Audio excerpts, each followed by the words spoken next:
Claudia did it at exactly the time that we were having it in Trinidad, which means it was cold here.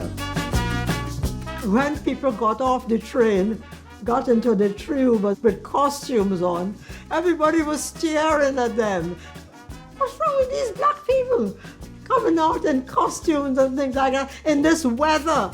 You know? In Highgate Cemetery lies the grave of a woman who is probably the most influential Afro-Caribbean in Britain's post-war history. Her name was Claudia Jones. She was a communist, and she was imprisoned in America for quite some time. Claudia came here the same year that I came, and she was such a warm person that you took to her immediately. Something new and ugly raises its head in Britain. In Notting Hill Gate, only a mile or two from London's West End, racial violence. About 15 fellows came out the car, all with bottles, sticks and knives. At that time, we were having riots in Notting Hill Gate.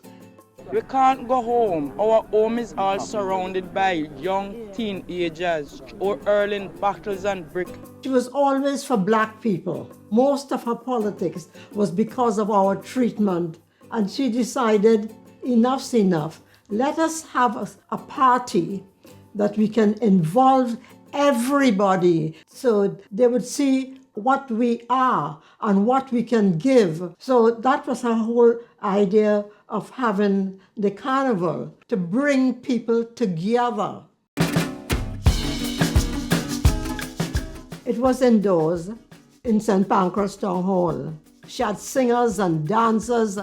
I danced there at the first carnival. She had groups and she had steel band, and people paraded in their costume to show what carnival in the West Indies is really like.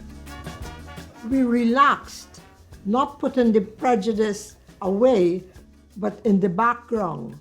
We were there to enjoy ourselves. And where people were scared of going home because of what might meet them on the street, they forgot about all that for that space of time. In May 1959, just 8 months after the riots, Notting Hill again made national news when a West Indian carpenter named Kelso Cochrane was stabbed to death. It was Britain's first acknowledged race killing. The murder of Kelso Cochrane shocked Claudia. She was really, really angry. They had gone beyond what they should have done. He was just a normal person, and they treated him like dirt.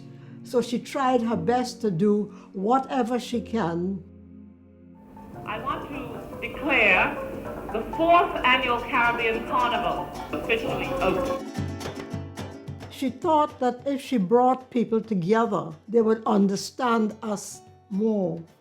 Because as far as she was concerned, they didn't understand us. It was a very good success because they went on to have it in other town halls.